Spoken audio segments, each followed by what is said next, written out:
In last class, we have read about immune system in the body. Before that, we have also differentiate between active immunity and passive immunity. हाँ जी, last class में पढ़ा था क्या? और फिर हम लोगों ने बात किया था कि अपने पास जो ह्यूमन सिस्टम होती है, ह्यूमन इम्यून सिस्टम होती है, they consist of lymphoid organs, lymphoid tissue, cells, that is lymphocytes. Then we have soluble molecule like antibodies. Okay, hello, yes sir. आवाज आ रही है? और मैंने ये भी बताया था कि जो बोन मैरो होती है,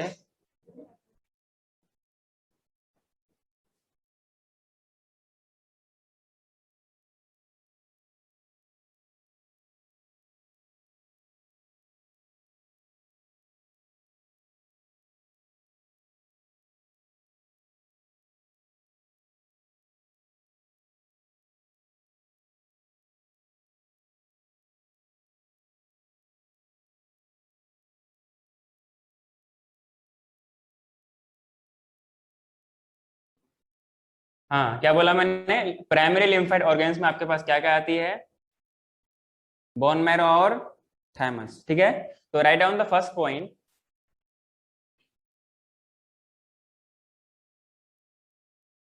This is my first class among you, so there may be ups and downs, so don't worry for that. From next class it will be much more better. Okay, the primary lymphoid organs are bones,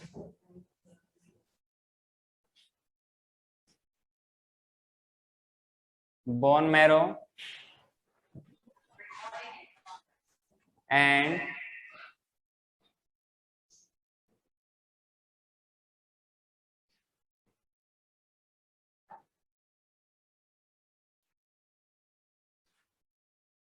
thymus. Clear है? Primary का means क्या कि जो इसका origin वगैरह है, जो इसका फॉर्मेशन है, बेसिकली इन्हीं में ऐसा होगा। क्लियर है? और जो लिम्फोइड टिश्यू है, it provide sites for the action, it provide site for the action, जहां पर ये अपने आर्मी के साथ, अपने सेल्स के साथ, इन मैक्रोफेज को, मतलब इन मैक्रोफेज के साथ उन माइक्रोब्स को जो कि अपने लिए हार्मफुल है, उन सबको वहां पर लाइसिस कराएगा, इनको डिस्ट्रॉय करेगा। क्लियर है?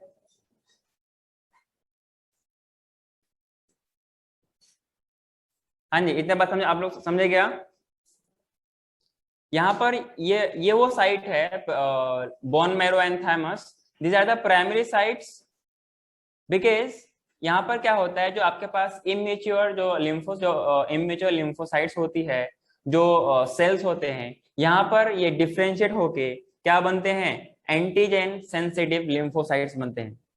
क्या बनते हैं?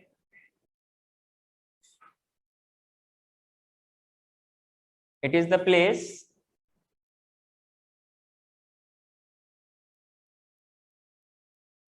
where immature lymphocytes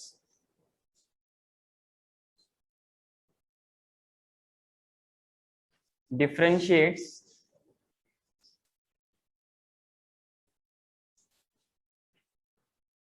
into antigen sensitive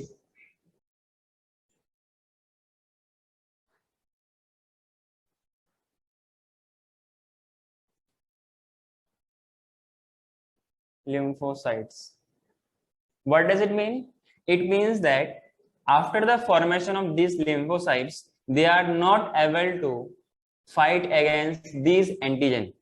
So after maturation, after differentiation, they become sensitive to the antigen, मतलब फॉरेन सब्सटेंस के लिए क्या होता है? सेंसिटिव होता है। जो भी कोई फॉरेन माइक्रोब्स को देखता है, whenever they sees और they उनको मालूम चलता है कि कोई फॉरेन मटेरियल या फॉरेन एंटीजन आया, तो they become prepared for the attack, ताकि उसको डिस्ट्रॉय कर सके, अपने बॉडी को डिजीज ना हो सके। क्लियर है क्या?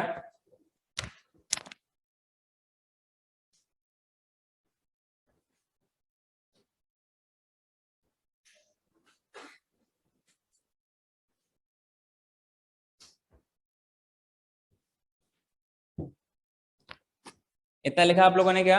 आर्यन समझ में आ रहा है तेरे को? Yes, sir.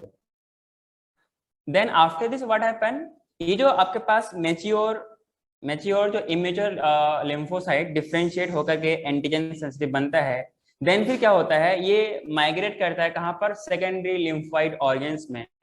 वहां पर क्या होता है, it is a place where, जहां पे उनको अटैक किया जाता है, उन एंटीजेंस को, उन फॉरेन सब्सटेंस को, उन फॉरेन माइक्रोब्स को। क्लियर है? हाँ जी, आप लोग भी बोल सकते हैं। Yes, sir. हम्म,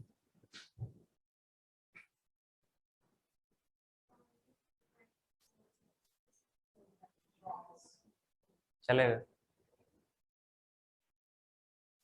ना? माइक ऑफ कर लो आप लोग, सिर्फ स्पीकर ऑन रखो।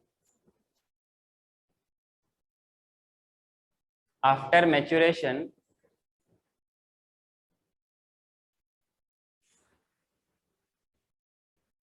they migrate to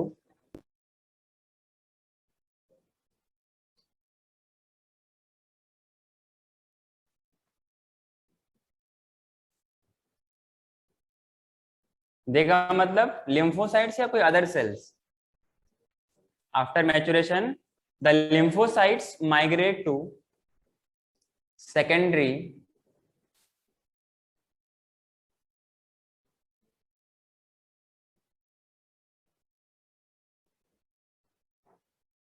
lymphoid organs। Clear है? एग्जाम्पल के तौर पे आप में से कोई बोल सकता है क्या? The example of secondary lymphoid organs,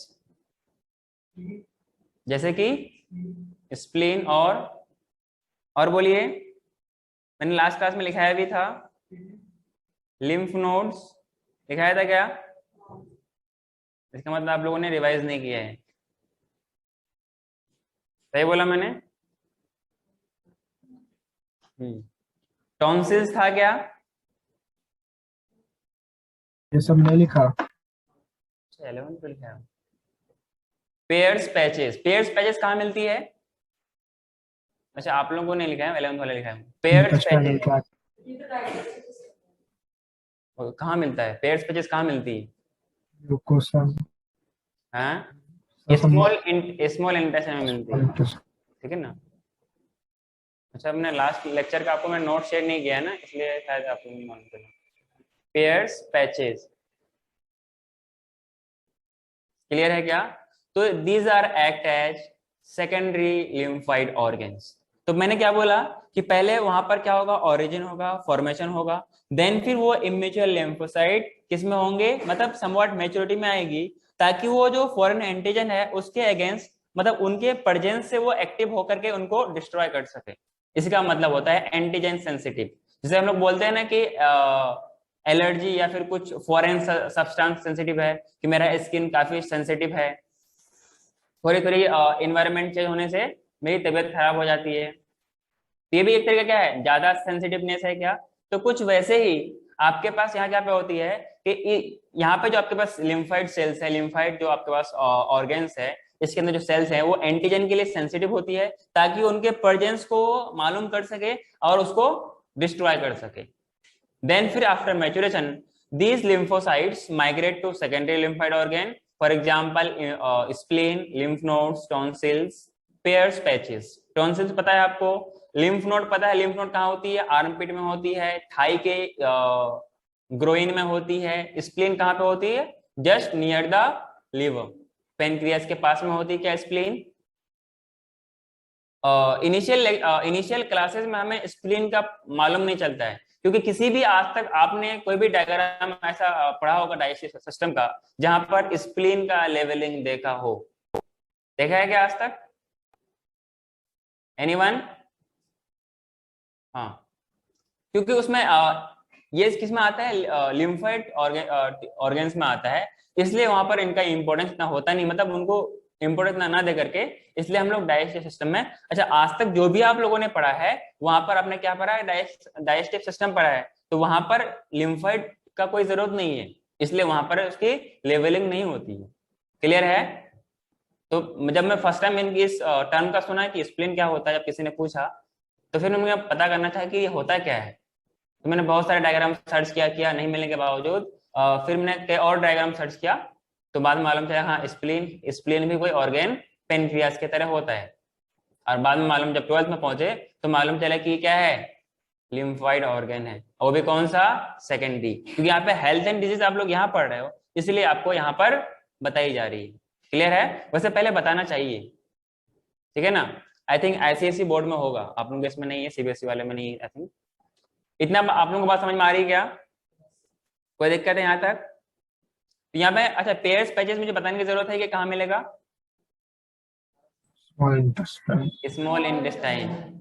small intestine में ये पेयर्स पैचेस मिलते हैं। साथ ही साथ में इनके साथ में एक और लिख लीजिए appendix, just at above the pancreas, मतलब उनके साथ अटैच्ड होती है। तो क्या? मैं अरे नहीं, स्प्लीन स्प्लीन स्प्लीन का किसी ने पूछा है कि इनका लोकेशन क्या होती है, जस्ट नियर द पेनक्रियास, मतलब तो वो सब आपस में एक ही जगह होते हैं। क्लियर है? आगे बढ़ो क्या? लिम्फ नोड का भी पता होना लोकेशन एक बार। लिम्फ नोड है ना, आपके आर्मपिट है, आर्मपिट वाले रीजन में मिलती है, बाहर नहीं अंदर। जैसे ग्रोइन रीजन है थाई के, वहां मिलती है। ठीक है? जैसे आपके पास ये है ना, यस सर। जब अपने नेक में आप हाथ देंगे तो समवाट को जो फूला हुआ कुछ कभी आपको दिखता है, जिसमें कभी फूल जाने से बहुत अच्छा फील होता है क्या? कभी ठंड लग जाने से फूल जाता है ना, तो बहुत अच्छा लगता है, नहीं लगता है क्या? दर्द होता है क्या? दर्द हाँ नहीं, सर। बहुत दर्द होता है। ठीक है? तो जैसे यहाँ पर ये आप कुछ समवाट बल्ज इतना भी नहीं है कि आपको मालूम चले, उसी तरीके से ये कहाँ पे होती है, ग्रोइन रीजन में भी होती है। क्लियर है क्या? अरे बोलो तो। हाँ सर क्लियर है। हाँ यस सर क्लियर है।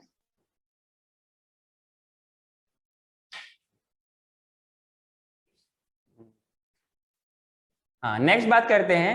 ये जो आपके पास सेकेंडरी लिम्फोइड ऑर्गन्स थे, ये basically it provide the site for the ताकि उससे वो लड़ सके, provides a medium for the fighting. Clear है? What happened?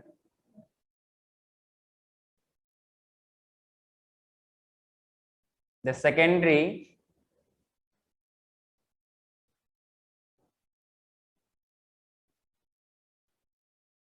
lymphoid organ provide the sites for interaction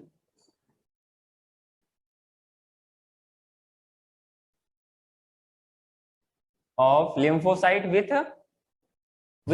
आप लोग या फिर कोई और? अरे किन के साथ लिम्फोसाइट इंटरेक्शन करेगा? आप लोगों के साथ? एंटीजन। तो बोल, जोर से बोलो ना, मैं आज नहीं आ रही। हाँ, एंटीजन कौन से है? बॉडी वाले या बाहर वाले, मतलब फॉरेन एंटीजन। समझ में आ रहा है क्या? Interaction of lymphocytes with antigen. Clear है? हाँ, यहाँ पर एंटीजन का मतलब फॉरेन एंटीजन। और एक एंटीजन कहाँ मिलती है? ब्लड ग्रुप में ना, जिनके पास एंटीजन होगी, अगर ए एंटीजन है तो एंटीबॉडी ए नहीं होगी, वो आपस में रिवर्स होती है क्या? और जिनके पास दोनों, जिसका ब्लड ग्रुप ए भी है, तो उनके पास एंटीबॉडी दोनों ही नहीं होगी। समझा क्या? इसलिए आपने ब्लड ग्रुप देखा होगा कि जिनके पास ब्लड ग्रुप सिर्फ ए है तो उनके पास एंटीबॉडी भी हो सकती है, मतलब होती है, लेकिन जिनके पास ब्लड ग्रुप ए भी है उनके पास सिर्फ एंटीजन ही होती है, एंटीबॉडी कोई नहीं होती। अगर ऐसा होगा तो ब्लड क्लोटिंग हो जाएगा, ब्लड वो जो अपना सेल था वो डिस्ट्रॉय हो जाएगा। क्लियर है क्या?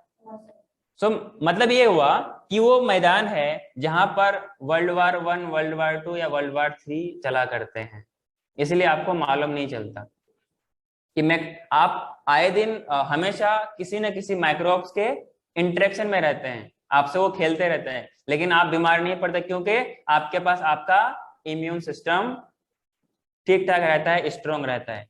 हाई बाय बाद में कर लेना, पहले पढ़ लेते हैं, ठीक है। नेक्स्ट मैंने बोला कि जो आपके पास लिम्फाइड ऑर्गन्स है, मतलब immune system, these immune systems are very very weak in the patient of who have HIV virus, मतलब एड्स, जिनके पास, इनको एड्स होगी, इनका इम्यून सिस्टम काफी वीक होगा, मतलब जो कि अंदर से खोखला हो चुका होगा। इसलिए जिनके पास, जिनको एड्स होती है, ऐसे लोगों को बार बार बीमार, मतलब नजला वगैरह, जुकाम वगैरह जिसको हम लोग बोलते हैं, वो रेगुलर लगा रहता है, थोड़ी थोड़ी बात पे बीमार पड़ जाएगा, मतलब वो हमेशा बीमार ही रहेगा, सीरियस नहीं रहेगा लेकिन हमेशा बीमार रहेगा। क्यों? कि उनका इम्यून सिस्टम काफी वीक हो चुका होता है। क्लियर है क्या? और धीरे धीरे करते करते एक टाइम आता है जब उनका वक्त पूरा हो चुका हो, तब फिर आप लोगों को हाई बाय कर लेते हैं। क्लियर है क्या? Yes sir. Yes sir.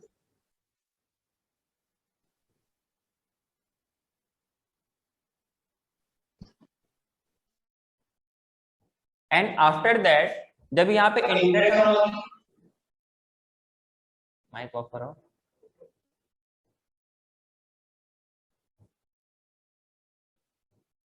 Be serious ना। then these cells will proliferate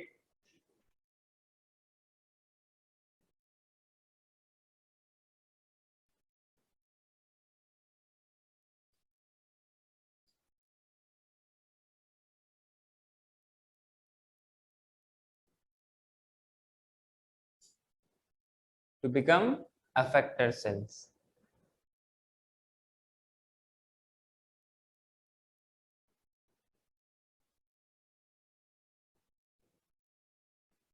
यहां तक कोई दिक्कत है आप लोगों को?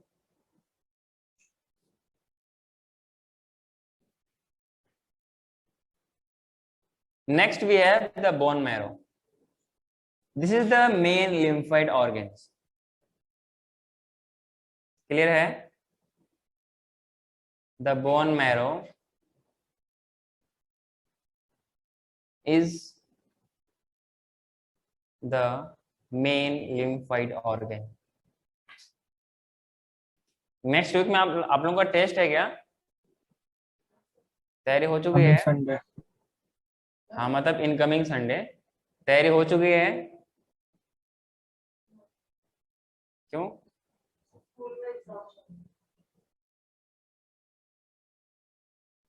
थोड़ा तो टाइम दे ही सकते हो।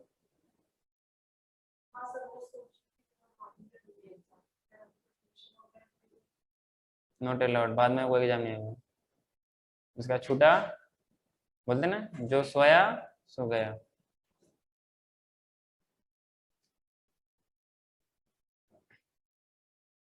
The bone marrow is the main lymphoid organ where all blood cells, जितने भी ब्लड सेल होते हैं ना। अच्छा, आपके पास क्या होती है? बोन मैरो दो टाइप की होती है, येलो बोन मैरो और रेड बोन मैरो। क्लियर है क्या? और जो आपका एनिमल टिश्यू का नोट्स वगैरह है ना, जो 11th को मैं पढ़ा रहा हूँ, तो मैं आप लोगों को शेयर कर दूंगा ताकि आप लोगों को मालूम चले कि YFCT क्या होती है, व्हाइट फाइब्रस कनेक्टेड टिश्यू और yellow fibrous connected tissue, cartilage क्या होता है, या फिर बोन्स क्या होती है, कैसे कौन फॉर्मिंग सेल्स होते हैं, मतलब इनका इतना बेसिक्स आपको लोकोमोशन एंड मूवमेंट में नहीं मिलेगा। क्लियर है क्या? जो इनका बेसिक्स आपको एनिमल टिश्यू में मिलता है।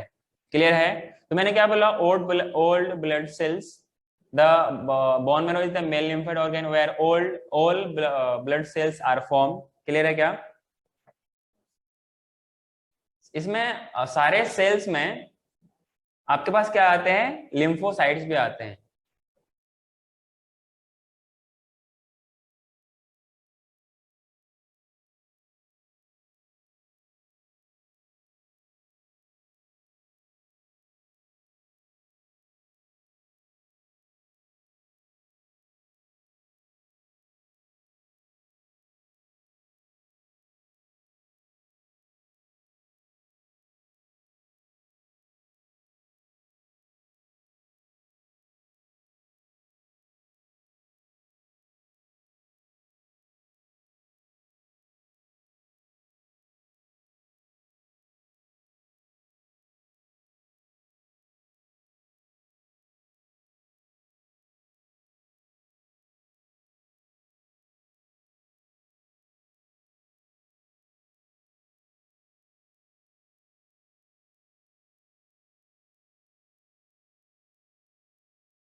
मुझसे नहीं होगा, तुम में से कहाँ से होगा?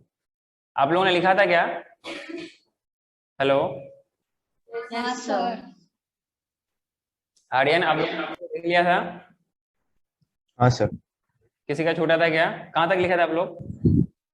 मैं दोबारा उस पॉइंट को लिखूंगा। All blood cells.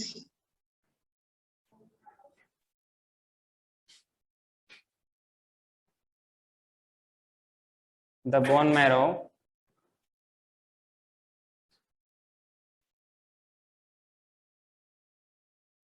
is the main lymphoid organ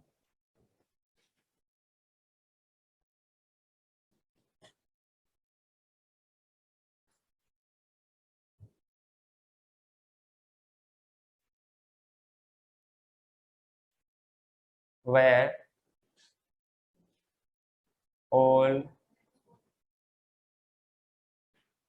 blood cells, including lymphocytes, are produced. Clear? Next we have thymus.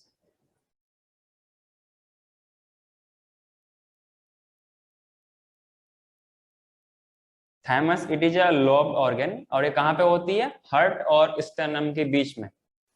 Yes or no? Thymus is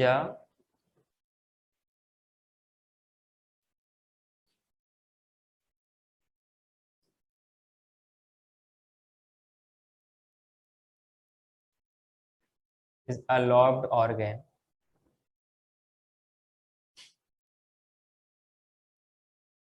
located near the heart.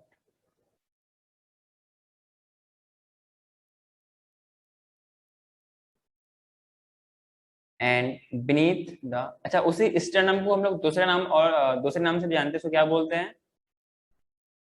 अरे स्टर्नम को क्या बोलते हैं? Yes, beneath the breast bone और we can say sternum. Clear? अगर इनके हम लोग साइज की बात करें ऑन द बेस्ट एज के हिसाब से, तो इनिशियली जब बच्चा छोटा होता है तो इनका साइज काफी बड़ा होता है. जैसे जैसे एज बढ़ती है इनकी साइज घटती जाती है. क्लियर है? Thymus is a lobed organ located near the heart, मतलब हार्ट और ब्रेस्ट बोन के बीच में होती है. क्लियर है क्या? इसमें नेक्स्ट पॉइंट डाल के लिखेगा, इट इज क्वाइट लार्ज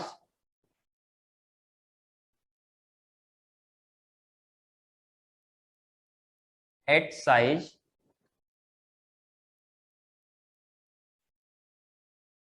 एक minute. It is quite large in size at the time of birth. At the time of birth. Clear? हाँ जी. Yes, sir.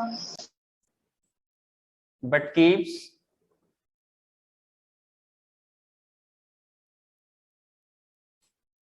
reducing in the size.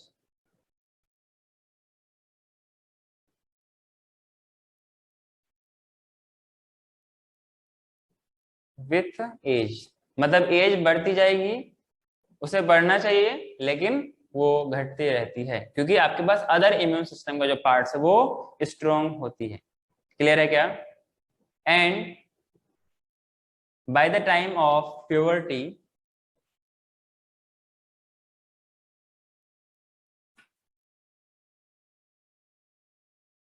by the time puberty is attained,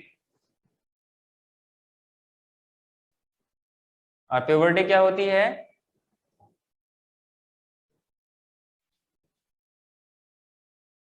attained, puberty that is attained, it reduces to very small size. It reduces to very small size. आगे बढ़ूं क्या?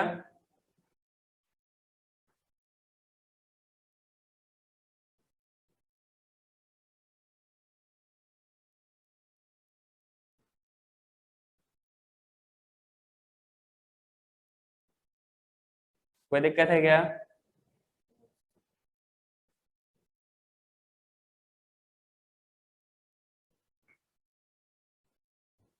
Next point लिखिएगा, both bone marrow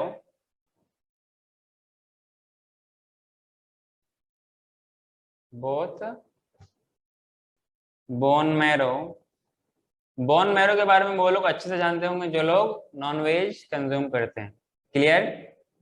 जो नहीं करते हैं वो उन्हें फील नहीं कर सकते हैं, ठीक है। And thymus provide micro environment. What does it mean? Anyone? जोर से बोलो। सुटेबल फॉर ग्रोथ काय के लिए?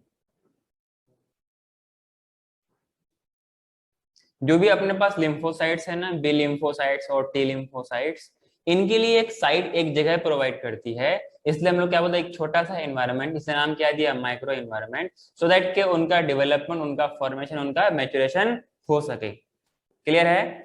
The both bone marrow and thymus provide micro environment. Clear है? फॉर द डेवलपमेंट ऑफ, ये नीट में सवाल पूछा गया है, for the development and maturation of T lymphocytes. Okay.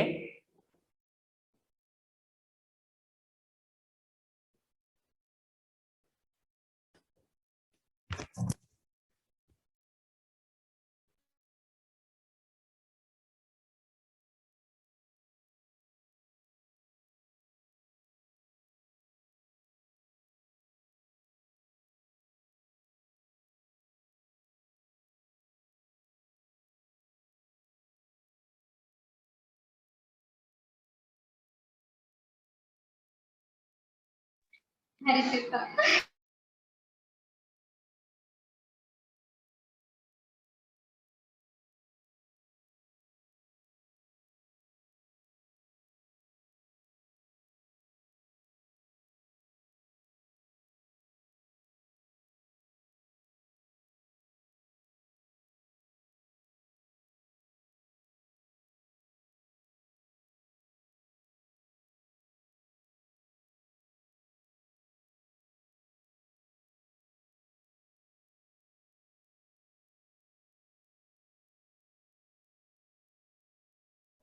अच्छा, कोरोना।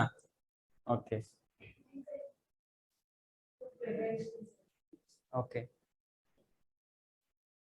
नेक्स्ट पॉइंट लिखिए, the spleen is large bean shaped organ. Effector cells का रोल क्या होता है? हाँ, इफेक्टर सेल्स, एफेक्टर या डिफेक्टर? इफेक्टर। अरे, जब तक वो फंक्शनल नहीं हो पाएगा तब तक कैसे वो उन एंटीजेंस को, उन माइक्रोब से लड़ सकता है? जब तक उसका मैच्योरेशन नहीं होगी तब तक वो मैच्योर होगा नहीं। तब तक कैसे वो जो काम उसका रोल है, जो उसको डिस्ट्रॉय करने का या लाइसिस करने का रोल है, वो कैसे कर पाएगा? एफेक्टर में इसलिए नाम लिया कि ताकि वो फंक्शनल हो जाए, मतलब हम एफेक्टर सेल्स को फंक्शनल सेल्स कह सकते हैं। समझ रहे हो क्या? हाँ हाँ, तो मैंने क्या बोला, the spleen is large bean shaped organ. Bean समझते हो ना? राजमा, हाँ, गुड।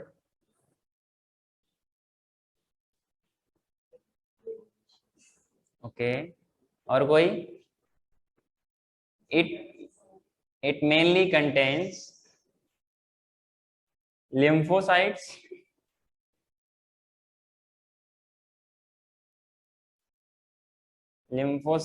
And phagocytes. क्लियर है? लिम्फोसाइट्स और फेगोसाइट्स। कोई दिक्कत?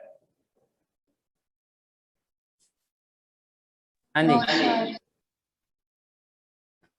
you can say without your mic.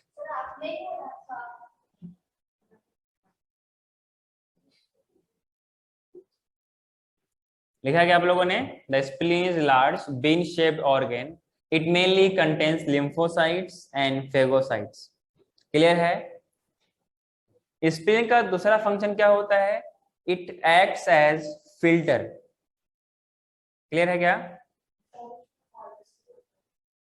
Spleen में इनिशियल टाइम में होती है, बाद में बोन मैरो में होती है। जब बच्चा छोटा होता है उसमें लीवर भी काम आता है ब्लड फॉर्मेशन में।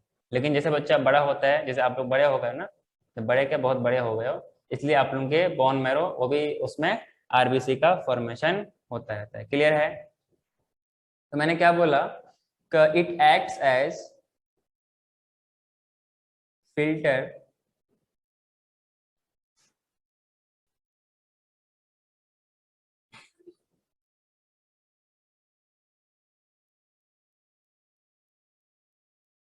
of the blood by trapping blood-borne microorganisms. What do you mean by this? By trapping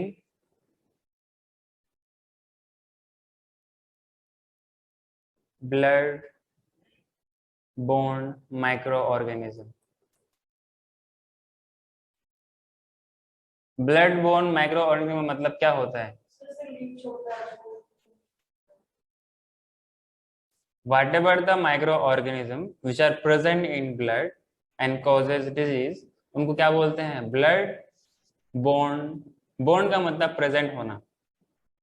trapping the blood borne micro organism, तभी तो वो आगे जा नहीं पाएगा। क्लियर है? It is also considered as reservoir of erythrocytes. Should I move to next?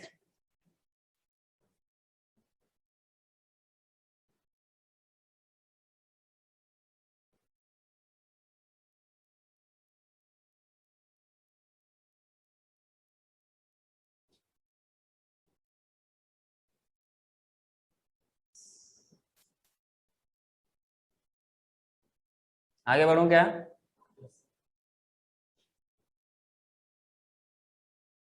कहां तक लिखा था?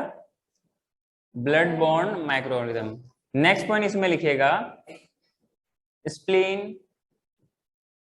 इज ऑल्सो, या फिर spleen also has a reservoir. Clear? कहेगा किस चीज के लिए रिजर्वायर बताइए? एरिथ्रोसाइट्स। एरिथ्रोसाइट्स के लिए रिजर्वायर के तौर पे काम करता है। और एरिथ्रोसाइट डब्ल्यूबीसी को बोलते हैं क्या?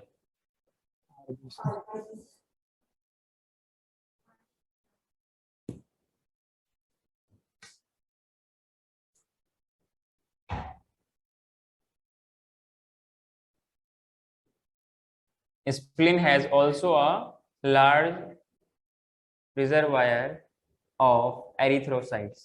क्लियर है? नेक्स्ट बात करते हैं हम लोग लिम्फ नोड्स के बारे में। किसके बारे में? Lymph nodes. Okay, these are small solid structure जैसे कि tonsils. Clear?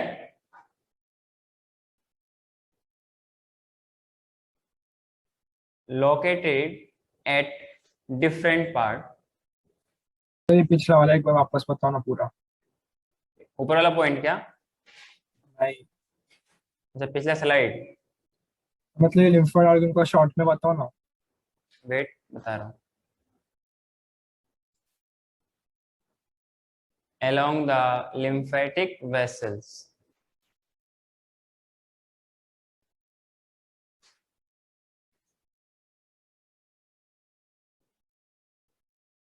or we can say lymphatic system.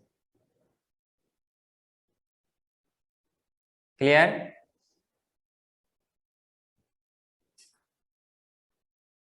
हाँ, तुम्हारा क्या क्या डाउट था सुजल?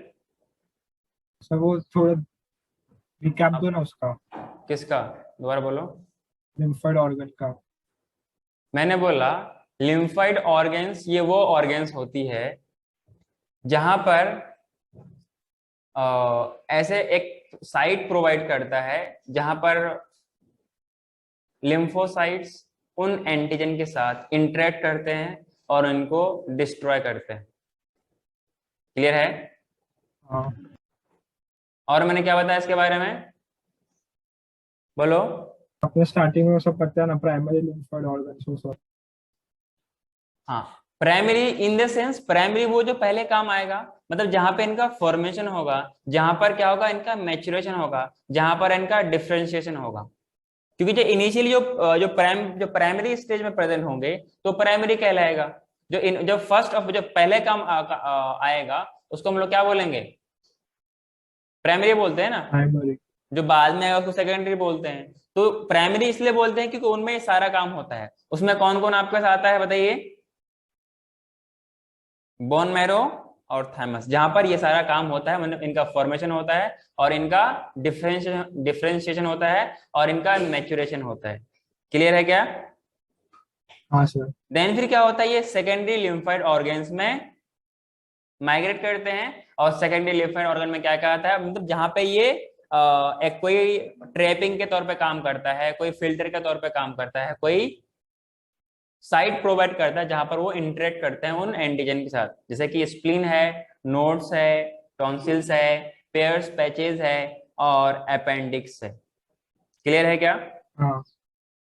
हाँ, आई थिंक आपने एक पॉइंट लास्ट क्लास में लिखा होगा कि lymphoid organs are the organ where origin and और मैच्योरेशन एंड प्रोलिफरेशन। और प्रोलिफरेशन का मतलब क्या होता है, उन सेल्स का डेवलपमेंट होना। प्रोलिफरेट का मतलब होता है ग्रो करना। ऑफ लिम्फोसाइट ऑकर, ऐसे ऑर्गन तो बोलते हैं लिम्फोइड ऑर्गन। Yes sir. समझा क्या? यस, हाँ समझा। उसमें आपके दो टाइप का है, एक प्राइमरी है, दूसरा सेकेंडरी है। प्राइमरी में कौन कौन आता है सर? प्राइमरी में दो आता है, बोन मैरो आता है और थाइमस आता है। थाइमस। क्लियर है क्या? आप थाइमस और स्प्लीन से कभी भी कंफ्यूज मत होना। थाइमस का लोकेशन अलग है, स्प्लीन का लोकेशन अलग है। क्लियर है क्या? कोई दिक्कत? थाइमस कहाँ मिलेगा? थर्मस के पास। ब्रेस्ट बोन के। कहाँ मिलेगा बताइए? ब्रेस्ट बोन के पास। मैं सब बच्चे से पूछ रहा हूँ, सिर्फ सुजल से नहीं। ब्रेस्ट बोन और हार्ट के बीच में। और स्प्लीन कहाँ मिलेगा? जस्ट नियर द लीवर और वी कैन से द क्या बोलते हैं उसको, पेनक्रियाज। क्लियर है क्या यहाँ तक?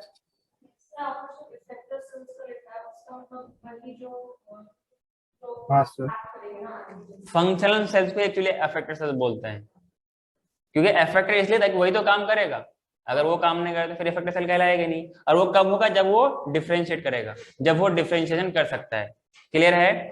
इसमें आपके पास क्या, जैसे मैंने बताया, लिम्फ नोड कहाँ कहाँ मिलेगा आपको? आर्मपिट में मिलेगा, और ग्रोइन रीजन में, जो थाई वाला रीजन है ना, जो मसल्स होते हैं उसमें मिलते हैं क्या? Lymphatic vessels.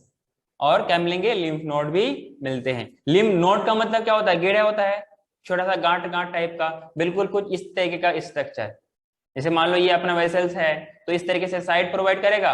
अरे ब्लड वेसल्स में ये सारे काम करने लग जाए तो ब्लड वेसल जाम नहीं हो जाएगा? जब ब्लड वेसल ही जाम हो जाएगा तो आप जिंदा रह पाओगे? नहीं ना। इसलिए कभी आपको अगर टाइम मिले तो यूट्यूब में आप एक उसका एक वीडियो देखना, या मैं आपको कभी शेयर करूंगा, आप देख लेना उसमें। तो उसमें क्या दिखेगा कि जो भी ये होता है ना, वो कहीं साइड में होता है, मतलब बीच रास्ते में ही ट्रैफिक जाम नहीं कर देता वो। अगर ऐसा कर जाएगा तो पूरा बॉडी का सिस्टम ब्लॉक हो जाएगा। क्योंकि हम लोग रिवर को क्या बोलते हैं? रिवर ऑफ, मतलब ब्लड को क्या बोलते हैं? हाँ, जब रिवर ही रुक जाए तो हाँ, ये बिल्कुल उसी तरीके से है जैसे मेटाबॉलिज्म होती है क्या, जहां मेटाबॉलिज्म इक्विलिब्रियम अचीव किया, आपकी लाइफ वहीं पे पूरी हो गई। टिल योर डेथ ये क्या होती है?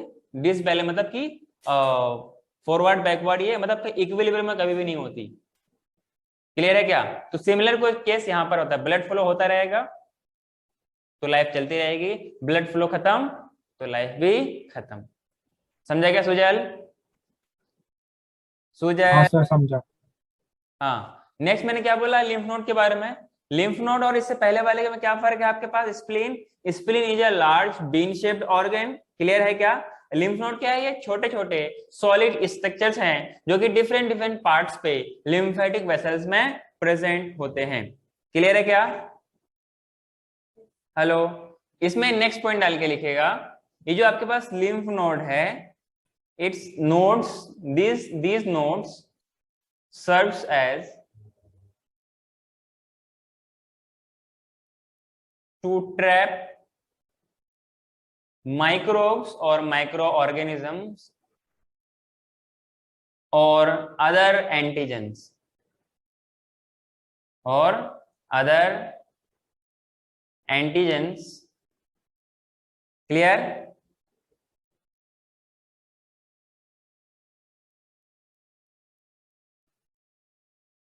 Which happen to get into the lymph. Antigen के बाद कॉमा डाल लीजिएगा। To get into the lymph and tissue fluid. Lymph and tissue fluid. Other antigen के बाद कॉमा डाल लीजिएगा। कोई दिक्कत है क्या?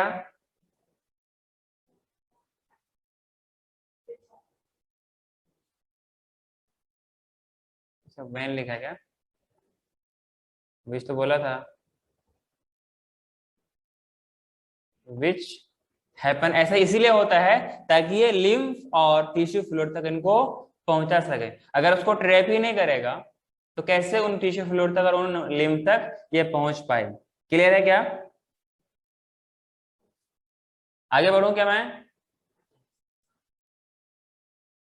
आप लोग लिख लिया क्या ऑनलाइन स्टूडेंट्स? एक सेकंड।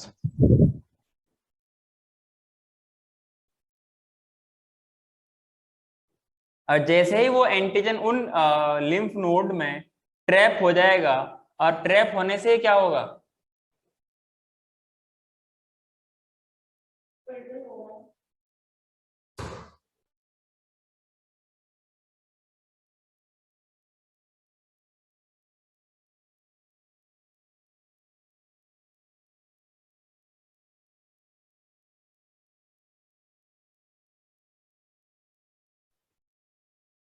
हाँ जी, तो मैंने क्या बोला, जैसे ही इनका ट्रैपिंग हो जाएगा, मतलब किडनैप करने के बाद, ये किडनैप करने से क्या मालूम चलेगा कि उनकी जो जो भी आपके पास लिम्फोसाइट्स है ना, ये सब के सब एक्टिवेट हो जाएंगे। मतलब एक्टिवेशन ऑफ लिम्फोसाइट्स होगा जो कि वहां पर प्रेजेंट होंगे। देन फिर क्या होगा? इम्यून का रिस्पॉन्स आएगा। अरे हाँ कि ना? जैसे कोई बच्चा किडनैप होता है तभी तो सिस्टम हरकत में आती है, उससे पहले कौन सी हरकत में सिस्टम रहती है? कि हाँ, डिपेंड करता है कि कैसे बच्चा किडनैप हुआ है। कोई आम पब्लिक का बच्चा है, कोई बात नहीं, कल आना रिपोर्ट लिखवा लेना। कोई बड़े करोड़पति या किसी का बहुत बड़े आदमी का बेटा है, लॉकडाउन लगा दो। समझे क्या? नेक्स्ट पॉइंट इसमें लिखेगा, antigen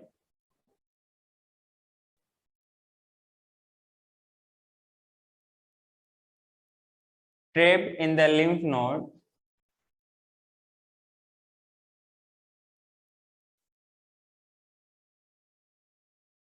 that are responsible for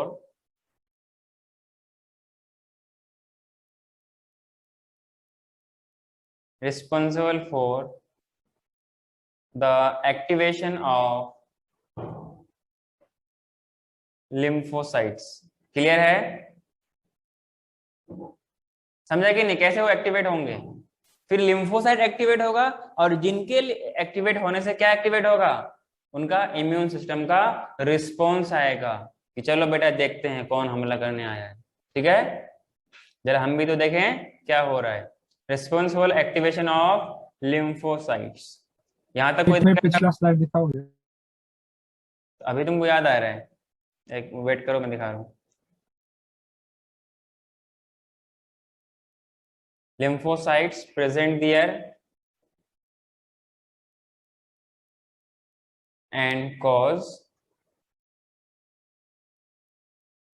the immune response.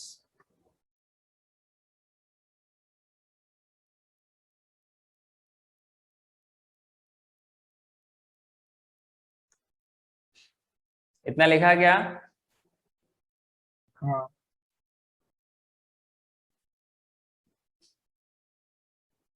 हो गया। हो गया। हाँ अब थोड़ा सा हम लोग इसका लोकेशन के बारे में बात करते हैं ना। तो क्या आप स्टार डाल के एक पॉइंट लिखिएगा और इनके बारे में सवाल नीट में पूछा गया है, ठीक है ना।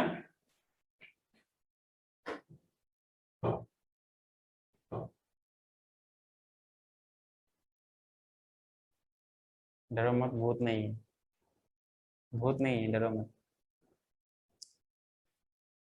नेक्स्ट पॉइंट लिखिए, these lymphoid tissue, these lymphoid tissue also located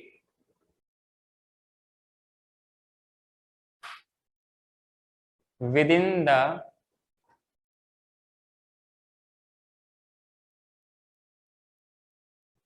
lining of major tract। जैसे कि कुछ एग्जांपल दीजिए। डाइजेस्टिव ट्रैक्ट, रिस्प हाँ, रिस्पिरेटरी ट्रैक्ट और डाइजेस्टिव और कोई ट्रैक्ट है बॉडी में? बोलो, शर्मा मत। हाँ, यूरोजेनाइटल ट्रैक्ट। आपने इंपोर्टेंट ट्रैक्ट को भूल ही गए हो, ठीक है।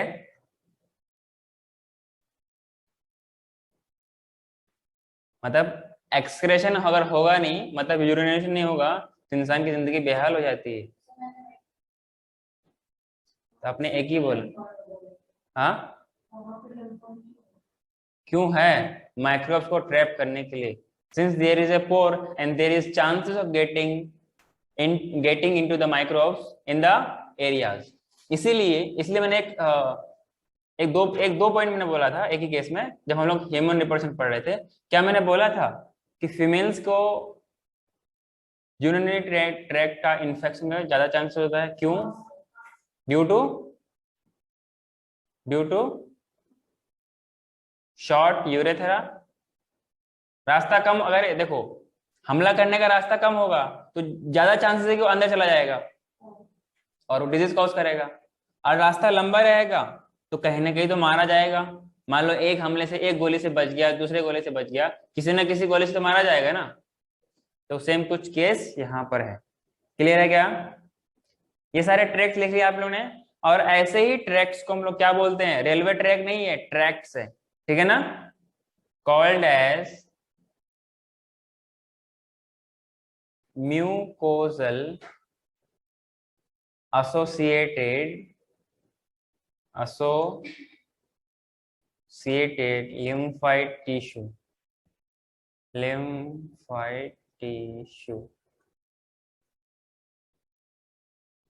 और शॉर्ट में क्या बोलते हैं इसको? एम ए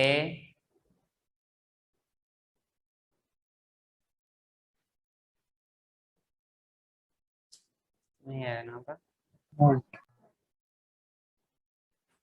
नेक्स्ट लिखता हूं, आगे बढ़ूं क्या? सबने लिखा? Yes sir.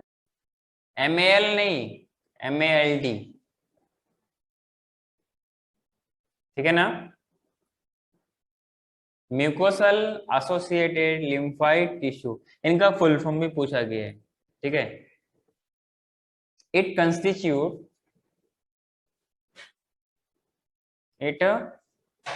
constitutes about 50% of the lymphoid tissue। 50% of the lymphoid tissue in human body। ये पूछा था कि माल्ट लिम्फोइड टिश्यू के कितना परसेंट एकोमोडेट करता है, कंस्टिट्यूट करता है। ये सवाल नीट में पूछा गया था, आई थिंक 2017 और 2018 में। क्लियर है क्या?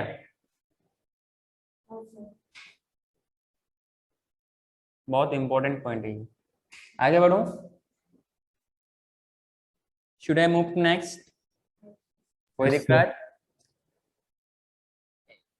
एक आपको एक इम्पोर्टेंट था, फ्लो चार्ट बनाना है। पहले मैं बनाता हूँ, फिर आप लोग देखते रहिए, और जब देखने के बाद तब आपको लगे हाँ मुझे बनाना चाहिए तो बना लेना, ठीक है?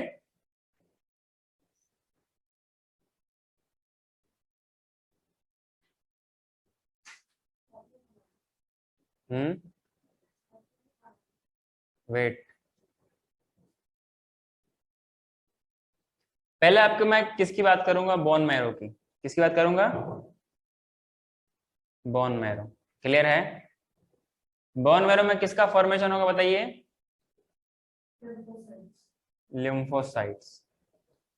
लिम्फोसाइट्स, इनके प्रीकर्सर। क्लियर है क्या? मतलब इनसे जो, मतलब यही वो सेल जिनके जिनसे क्या बनेगा? लिम्फोसाइट्स बनेंगे। क्लियर है क्या? जैसे कि गैमेट्स के लिए क्या होता है? स्टेम सेल्स होता है क्या? गैमेट्स के लिए स्टेम सेल्स होता है। अरे एक स्टेम सेल तो वो चल रही है ना, रिसर्च चल रही है ना, कि जिससे हम एक इंडिविजुअल और कंप्लीट ऑर्गेनिज्म को डेवलप करा सकते हैं। तो मैंने क्या बोला? लिम्फोसाइट प्रीकर्सर कहाँ होंगे? बोन मैरो में होंगे क्या? और इनको हम लोग प्यार से क्या बोलते हैं? स्टेम सेल्स बोलते हैं। ठीक है? ये जो आपके पास स्टेम सेल्स है, स्टेम सेल्स में आपको अलग अलग ऑर्गेन में अलग अलग चीज का फॉर्मेशन होगा। क्लियर है? एक आपके पास क्या होगा? T cell. वो कहां बनेगा? थाइमस में। आप बना सकते हैं थाइमस टी सेल्स। क्लियर है? नेक्स्ट आपके पास क्या है? B sales.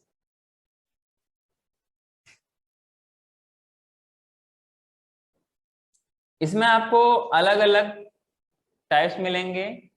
तो पहला टाइप मिलेगा, पहला जो ऐसा सेल जो कि मेमोरी के लिए रिस्पॉन्सिबल है, ब्रेन वाला मेमोरी नहीं, उस अटैक का लिए मेमोरी। दूसरा आपके पास होता है सप्रेसर सेल्स। लेकिन ध्यान रहे, जितना मैंने स्लाइड बनाया है स्पेस काफी लेगा। मतलब आई थिंक आपके एक पेज में जो विड्थ है उसमें हो जाना चाहिए, इसलिए मैं कह रहा हूँ पहले मुझे बनाने दो, आपको लिखने के लिए टाइम दूंगा। क्लियर है क्या? सप्रेसर। Sir. तीसरा क्या होगा? मत बनाओगे। Killer cells. और इन्हीं किलर सेल को क्या बोलते हैं? साइटोटैक्सिक, साइटोटॉक्सिक बोलते हैं। क्या बोलते हैं? साथ में रिपीट कर लो, याद रहेगा। ठीक है? और इसलिए इन साइटोटैक्सिक को, किलर सेल्स को टी के बोलते हैं। कौन सा के? टी। टी के। नेक्स्ट आपके पास क्या है? Helper cell. नेक्स्ट क्या है? Helper cell. इनको क्या बोलेंगे? T H. एच टी नहीं, टी एच। क्लियर है? तो थाइमस सेल, थाइमस में टी सेल्स हो गया।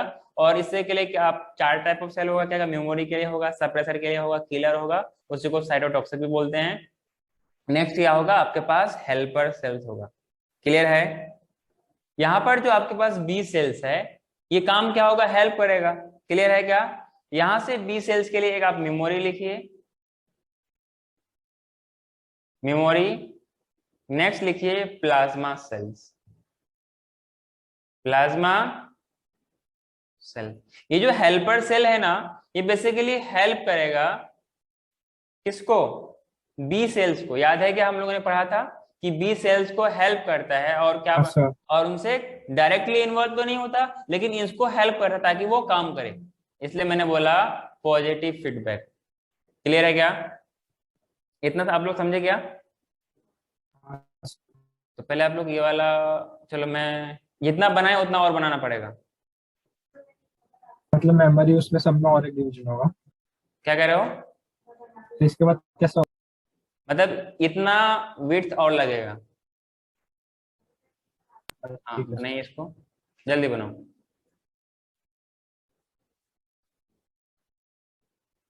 क्या हुआ? तो क्या सेक्रेट करेगा? परफोरिन, जो कि सेल्स को परफोरेट करके बाद की सेल अंदर, पानी अंदर जाएगा, सेल का क्या हो जाएगा? लाइसिस हो जाएगा। क्लियर है क्या? हाँ हाँ, लास्ट है, लास्ट है। नेक्स्ट आपके पास है जो डबल एरो था, उसके लिए क्या है आपके पास? Cellular immunity. It also provide cellular immunity. कोई दिक्कत? अच्छा, अभी लिखिए, आपको कोई दिक्कत आएगी तो अब मैं आपको पिछला स्लाइड से कंपेयर करा दूंगा। इनको शॉर्ट में पता है क्या बोलते हैं? सेल मीडिएटेड इम्यूनिटी बोलते हैं। अरे क्या बोलते हैं? यही वो इम्यूनिटी इतना खतरनाक होती है जो कि ग्राफ्टिंग या क्या बोलते हैं, ऑर्गन ट्रांसप्लांटेशन को रिजेक्ट करता है। ठीक है ना? Cell mediated immunity. कोई दिक्कत है? अरे इसी का दूसरा नाम है भाई। हाँ हाँ हाँ, उससे उससे दो निकला है, उस सेकंड से दो एरो निकला है, एक है लिम्फोटॉक्सिन, दूसरा है परफोरिन्स। क्लियर है? जो दूसरा नंबर में यहाँ पे मैं एक नंबर दे देता हूँ, यहाँ पर ये दो नंबर। ठीक, अब समझ में आ रहा है? साइटोटॉक्सिन से दो एरो निकले थे ना, एक डबल डबल एरो वाला, एक सिंगल एरो वाला, मतलब एक नंबर और दो नंबर। हाँ, केटी नहीं, टीके। वही वही वही, बड़ी भोली है ने। अरे मैं कौन सा रियली कह रहा हूँ? इतना लिखा क्या आप लोगों ने? जो ऐसे करके मैं तीसरा एरो लिखा था, उसके बारे में कुछ पॉइंट्स लिखिए।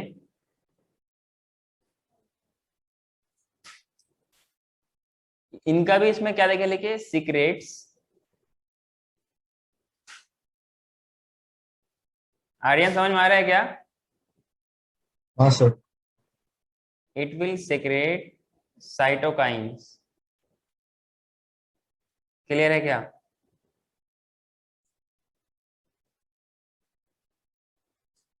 What happen?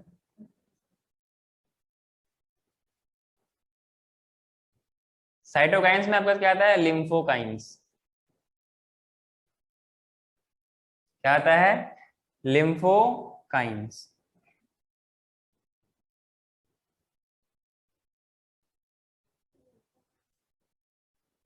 ये एनसीईआरटी में या आउट ऑफ एनसीईआरटी का? कुछ एनसीईआरटी में है, कुछ एनसीईआरटी में नहीं है। Okay sir. हाँ, तो समझो कैसे? नहीं बताऊं कि साइट कौन सा है, परफोरेट कैसे होगा, लाइसिस कैसे होगा? छोड़ो तो बोलो, 4 लेक्चर में कंप्लीट हो चुका होता अपना lecture, human health and disease.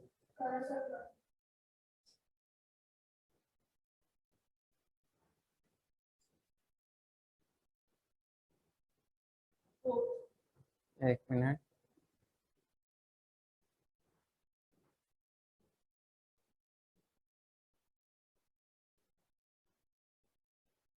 What happen? क्या हो गया?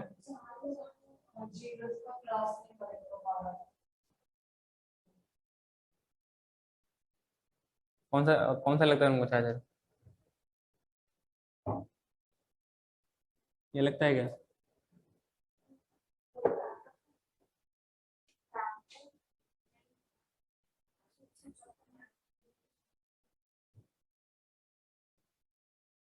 ऑफिस में चले जाओ, ऑफिस में चले जाओ, ऑफिस में।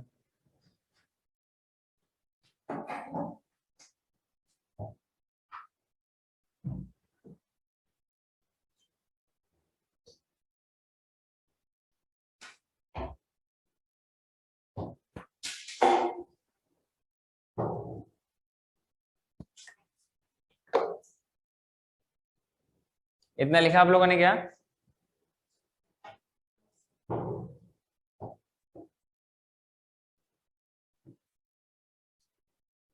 इसी में कॉमा देके लिखेगा इंटरल्यूकिन्स।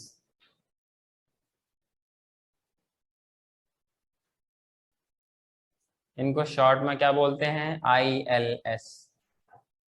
मैं आपको शॉर्ट ही लिखाने वाला था, लेकिन इसका शॉर्ट आपको दिक्कत देता। ठीक है।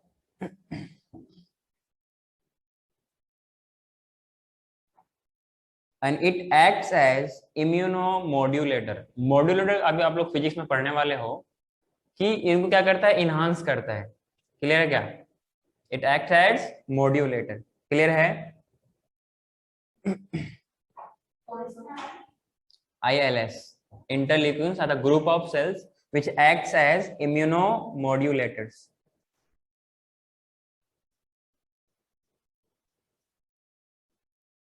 And it regulates the immune cell proliferation, differentiation, growth, and survival, and activation and functions. Clear? इतनी बात समझ में आई आप लोगों को? ये था आपका तीसरा एरो। चौथा एरो के बारे में देखे लिखिए, एंटीबॉडी प्रोडक्शन, जो मेन है। चौथा पॉइंट था ना, प्लाज्मा सेल्स, एंटीबॉडी प्रोडक्शन।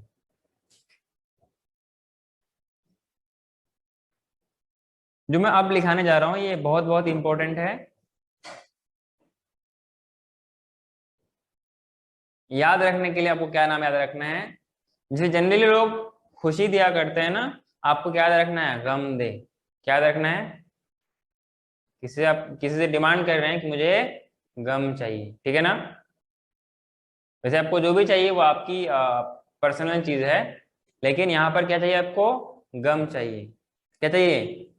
गम चाहिए। तो पहला लिखिए IgG, नाम सुना है क्या? हाँ सर। दूसरा लिखिए IgA, क्या सुना है नाम? नेक्स्ट लिखिए IgM, ये नाम सुना है क्या? आप सुन लिया? नेक्स्ट लिखिए IgD और IgE, मिरर के बैक साइड में, रिसेप्शन के सामने। IgE, कुछ समझ में आया आप लोग यहाँ तक क्या? IgG, IgA, IgM मतलब इम्यूनोग्लोबिन है ना, इम्यूनोग्लोबिन IG, AGAMDE। क्या ये ऐसा आपको दिख रहा है सीक्वेंस में? GA, गम दे। गम दे समझ में नहीं आएगा? गम बोलते हैं ना, खुशी और गम। क्या याद रखना है? गम दे नाम याद रखना है, ठीक है ना? इसको पता क्या बोलते हैं? ह्यूमरल इम्यूनिटी बोलते हैं, क्योंकि ब्लड से रिलेटेड है ना। और ब्लड कहाँ से आता है? ह्यूमरल बात करते हैं ना उसके लिए, ह्यूमरल इम्यूनिटी। कोई दिक्कत? क्या इनको शॉर्ट में ऐसा बोल सकते हैं? AMI, EMI नहीं, EAMI। कोई दिक्कत है यहां तक? AMI कैसे? बता रहा हूं अभी। एंटीबॉडी, इससे पहले वाला क्या था? Cell mediated immunity. ये वाला क्या है? एंटीबॉडी से है, तो इनको एंटीबॉडी मीडिएट करेगा, तो इनको हम लोग क्या बोलेंगे? एंटीबॉडी मीडिएटेड इम्यूनिटी बोलेंगे। अरे बात समझ में आ रही है? इसमें लिखिए एंटीबॉडी मीडिएटेड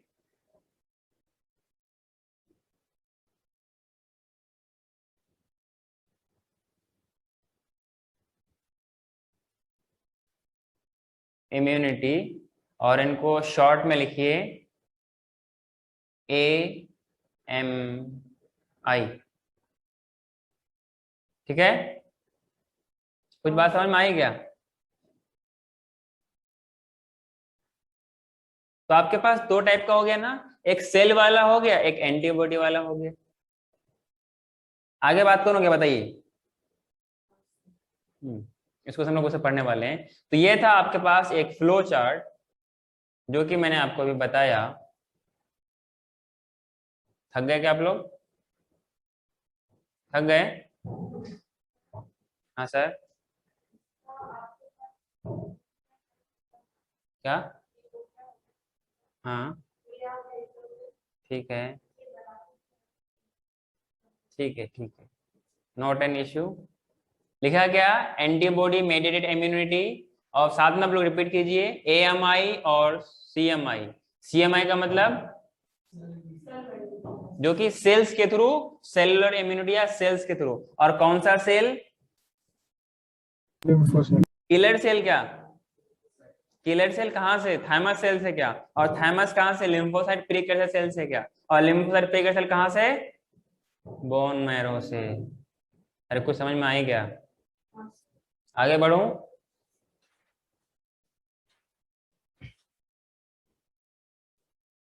नेक्स्ट लिखिए, based on types of two types of lymphocytes, two types of lymphocytes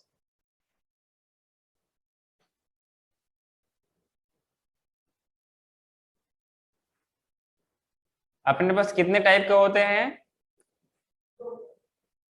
दो टाइप के। क्लियर है क्या?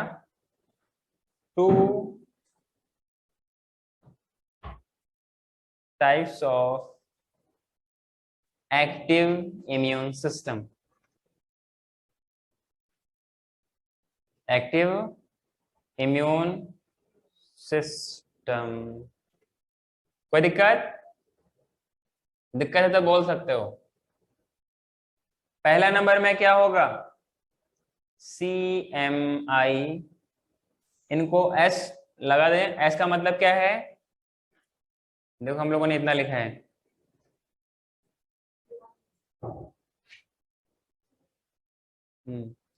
Cell mediated. समझ में आ रहा है क्या?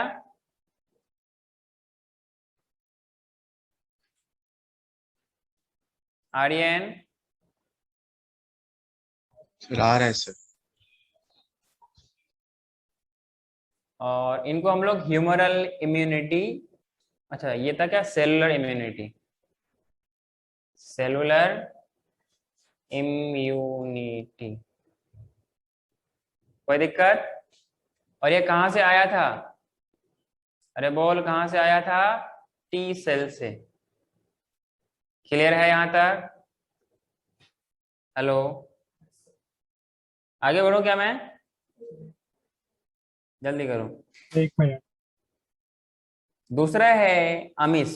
दूसरा है, पहला है कमिस, दूसरा है अमिस।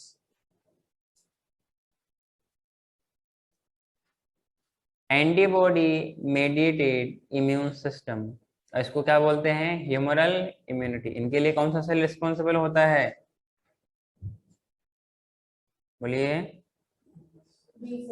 B sales. ओके, बोल रहा हूँ मैं, कहाँ आगे बढ़ रहा हूँ।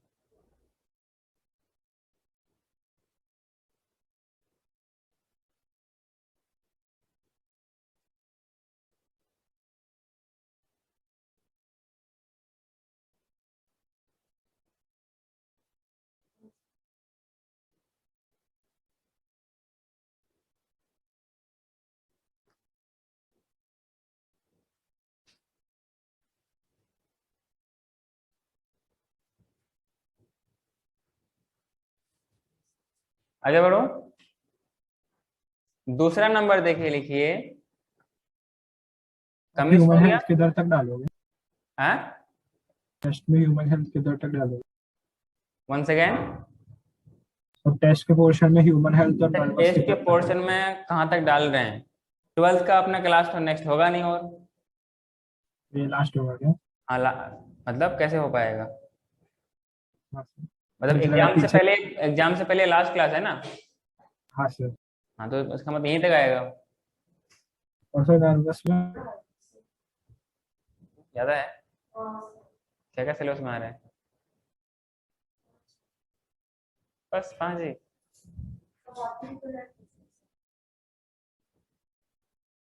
नर्वस से किधर तक डाल रहे हो? अच्छा, इजी इजी क्वेश्चन है, चिंता मत करो। नर्वस में जहां तक पढ़े थे ना। हाँ, एम अमिस का मतलब एंटीबॉडी मेडिएटेड इम्यून सिस्टम। क्या? हेलो, इम्यून सिस्टम, या फिर इसको हम लोग क्या बोलते हैं, ह्यूमरल बोलते हैं क्या? Humoral immunity.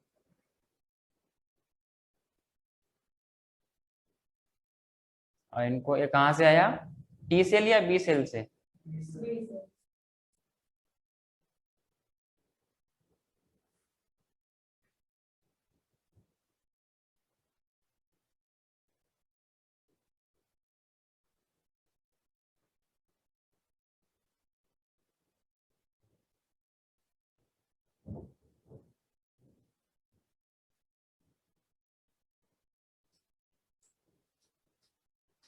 आगे बढ़ो।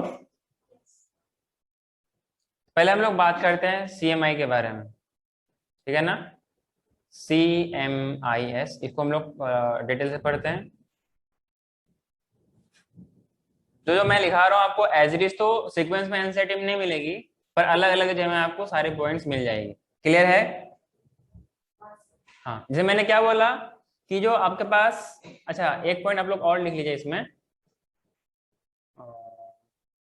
ज्यादा नहीं है। ये जो आपके पास AMI है ना, क्या बोला मैंने, AMI, उससे पहले जो आपके पास CMI है, तो CMI में आप ये लिख लीजिए, पता है जितना भी आपके पास ये इम्यून सिस्टम है उसका 60-70% ये CMI आता है। 60-70%, ठीक है?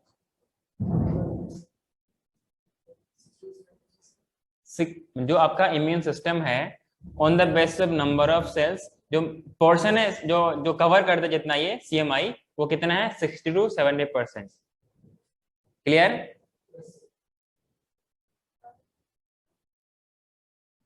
मतलब जो भी आपका इम्यून सिस्टम है ना, उसका 60-70% इम्यून सिस्टम का हिस्सा CMI है। समझा क्या?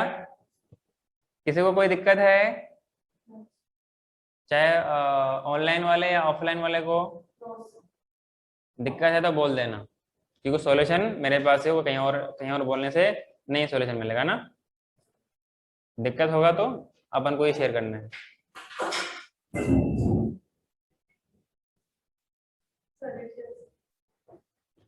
हर्ष निकाल उठा देना।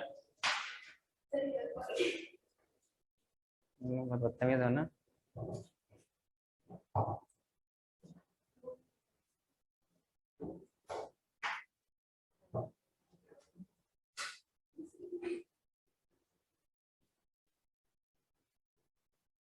बेस्ड ऑन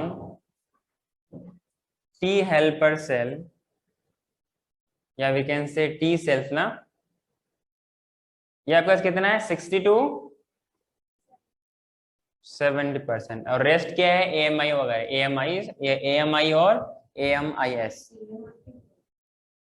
अरे EMI नहीं, AMI। हाँ, सिस्टम लगा दिया इसलिए, और अदरवाइज क्या है ये, एंटीबॉडी मीडिएटेड इम्यूनिटी है। सिस्टम लगाना है तो इम्यून सिस्टम हो जाएगा। क्लियर है क्या? इनके पास, आपके पास different different types of cells हैं। अभी मैंने कुछ देर पहले लिखा है, आप लोग सेल्स के नाम बोल सकते हैं क्या? पहला कौन सा सेल था बताइए, CMI में कौन सा सेल था बताइए? T हेल्पर सेल था क्या? Helper T cells. दूसरा क्या है आपके पास, किलर सेल। लिख लीजिए फिर बोलिए। क्लियर है? किलर T सेल और cytotoxic T cell. Cytotoxic T cell. तीसरा है आपके पास सप्रेसर T सेल।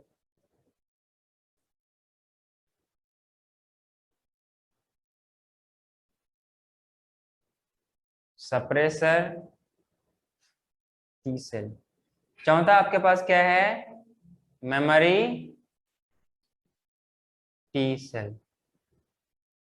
और टी सेल कहाँ से आया था, ये थाइमस से आया था क्या? कोई दिक्कत तो नहीं है आप लोगों को, बताइए।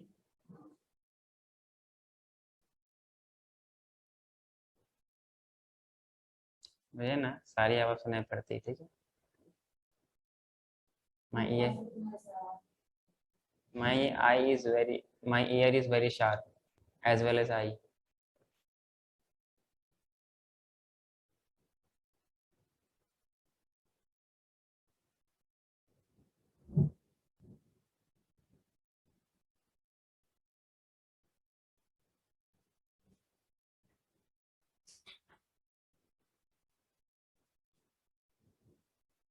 समर्थ is not in the class, okay. आगे बढ़ो क्या मैं?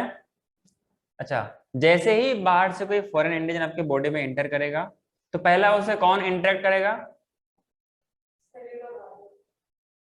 नहीं, पूरा पूरा आप हेल्थ एंड डिजीज को इंक्लूड करके बोलिए। हाँ, उसमें आपका अगर सेल्स की बात करें तो सेल्स में कौन आएगा आपके पास? हाँ, मैक्रोफेज पढ़ा था क्या? तो पहले वो किससे एंटर करेगा? मैक्रोफेज। तो इसमें आप कुछ मतलब इनका कुछ मैकेनिज्म टाइप लिखिए। When pathogen when pathogen enter inside the body,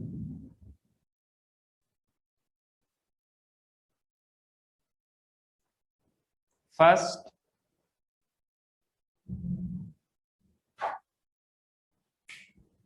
macrophage interact with them, जिनकी वजह से पता है क्या होगा? इट विल एक्टिवेट, बोलिए बोलिए, एक्टिवेट्स टी हेल्पर सेल, बेवकूफ आदमी, बाय रिलीजिंग, क्या लिख रहे हो बताइए? साइटोकाइंस क्या, या फिर ILS? ILS का मतलब क्या है? इंटरल्यूकिन्स और मोनोकाइंस। These are the chemicals which are released in response of a foreign antigen. Clear है? When pathogen enters inside the body, first macrophage interact with them, which interacts the T helper cells by releasing cytokine or interleukins और मोनोकाइंस। Clear है?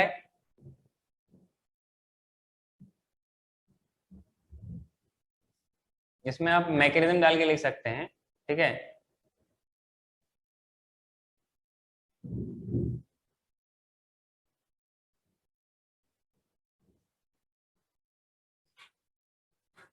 आगे बढ़ो क्या मैं?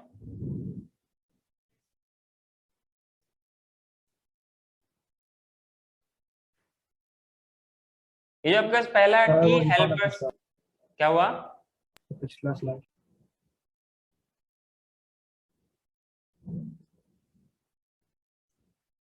बादल को क्या हो गया? मैं तो अभी सुन रहा हूँ। आगे बढ़ो क्या? सर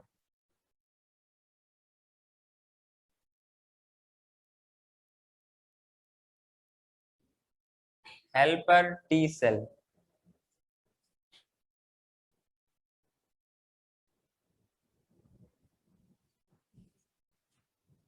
एक्टिवेटेड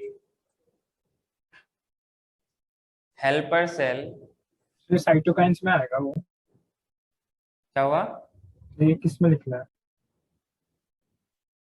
दे कहाँ लिखा मैंने?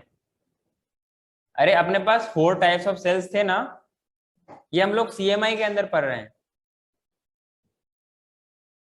जैसे मतलब वो जो अपने फ्लो चार्ट बनाया उसमें कंटिन्यू करूँ ना? क्या क्या फ्लो चार्ट? देख जो देख arrow से बना है। सुनो सुनो सुनो। ये अपना यहाँ तक एरो खत्म हो गया, तो आपका फ्लो चार्ट खत्म हो गया, ठीक है। ये एक फ्लो चार्ट था पूरा का पूरा सिर्फ, अब इनको थोड़ा सा हम लोग डिटेल बाय डिटेल एक्सप्लेन कर रहे हैं, ठीक है। तो पहला हाँ। हमने क्या बोला, पहला टॉपिक लिखा उसमें मैंने, based on two types of lymphocytes. अपने पास दो टाइप ऑफ लिम्फो, टी और बी होता है। तो ये आपके पास दो टाइप ऑफ इम्यून सिस्टम होता है, एक्टिव इम्यून सिस्टम। पहला होता है सीएमआई, दूसरा होता है एएमआई। तो हम लोग सीएमआई बात कर रहे हैं। तो सीएमआई में आपके पास चार टाइप ऑफ सेल था, helper T cell, killer T cell, suppressor T cell, memory T cell. समझा क्या? इन्हीं हम लोग सीएमआई के चार सेल्स को अलग अलग पढ़ रहे हैं। इसमें क्या दिक्कत आ गई? हाँ सर। हाँ, तो मैंने पहला क्या लिखा, हेल्पर टी सेल। जो आपके पास हेल्पर टी सेल जो ऑलरेडी एक्टिवेटेड था, ये क्या करेगा, इट विल स्टिमुलेट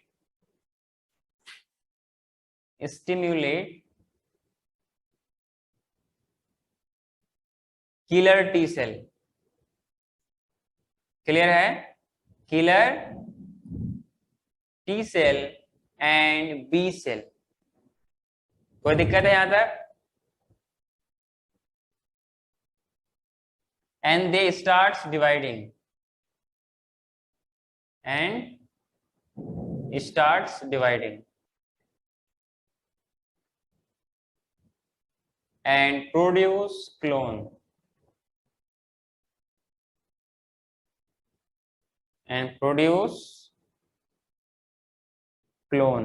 क्लियर है? क्लोन क्या होता है? Group of similar sales. और इसी फेनोमेना को क्या बोलते हैं? क्लोनल सिलेक्शन बोलते हैं। क्या? Clonal selection. कोई दिक्कत है यहां तक?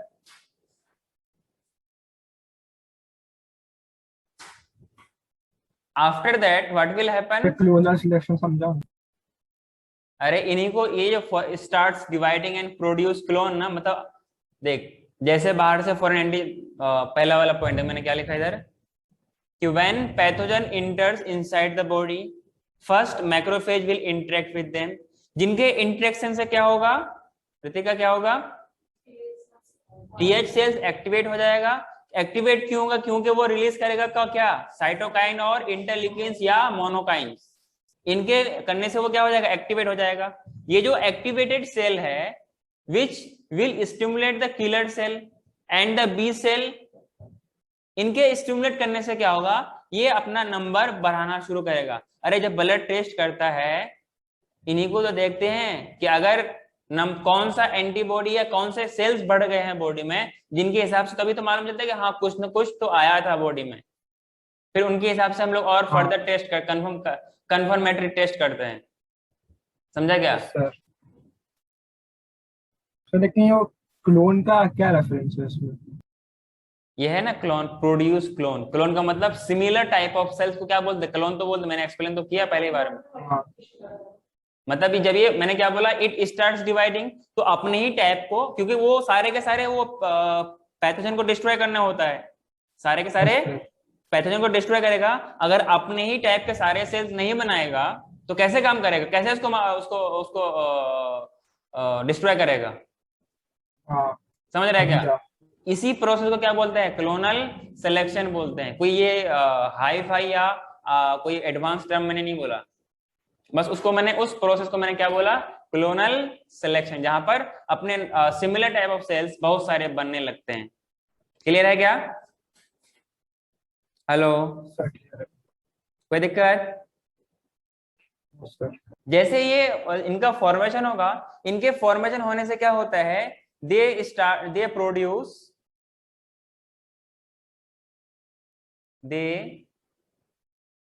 प्रोड्यूस लिम्फोकाइंस।